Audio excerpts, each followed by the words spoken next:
Operation Christmas Tree. Bob the Penguin had a very important job. He was the leader of a special mission. He was in charge of Operation Christmas Tree. This was no ordinary task. Bob and his brave penguin crew had to find the perfect tree. It had to be tall, green, and full of life. It would be the biggest and best Christmas tree ever. Bob gathered his team and explained the plan. They put on their warmest scarves and hats. The weather was freezing, but their spirits were high. They were ready for an adventure. Excitement filled the air as they prepared for the journey. "To the sleigh!" shouted Bob. The sleigh was packed with supplies for the long trip. The penguins jumped in and set off across the icy land. The journey was long and challenging. "Are we there yet?" asked Pip, the smallest penguin. His eyes were wide with wonder. "Not yet, Pip," said Bob. He smiled and patted Pip on the head. "The perfect Christmas tree is far away.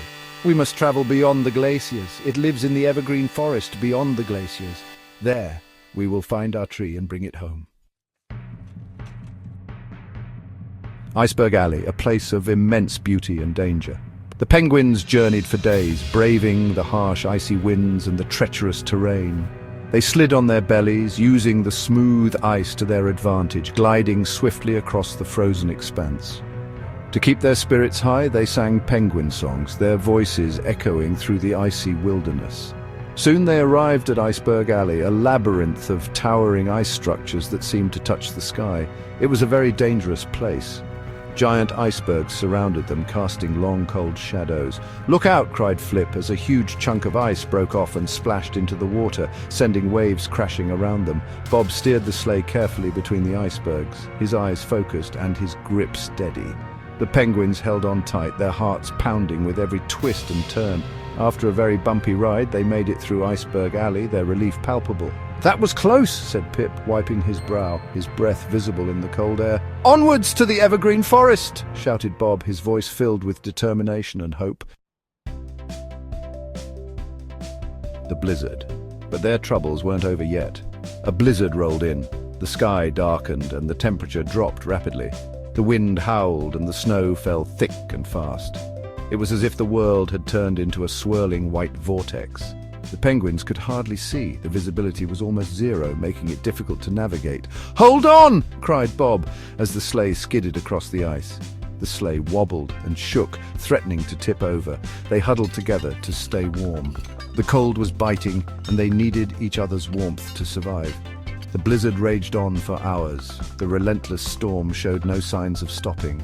Finally, the snow began to ease. The wind died down. The storm had passed, leaving a serene silence in its wake. The penguins peeked out from under the sleigh. Everything was white. "We're lost!" cried Pip. "Don't worry," said Bob. "I know the way." His confidence gave them hope. He pointed his flipper towards a gap in the snowdrifts. A path was revealed, leading them to safety. The penguins continued on their journey. They traveled through tunnels of ice. They climbed over mountains of snow. Finally, they arrived at the evergreen forest. The forest was beautiful. Tall evergreen trees reached up to the sky. "Wow!" gasped the penguins. They had never seen so many trees before. Now they had to find the perfect Christmas tree. Bob spotted a tall, bushy tree. It was perfect. The penguins worked together to cut down the tree. They used all their might to push it onto the sleigh. The journey home was long, but the penguins didn't mind. They had the perfect Christmas tree.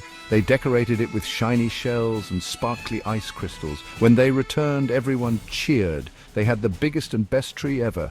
They danced and sang carols. Operation Christmas Tree was a great success.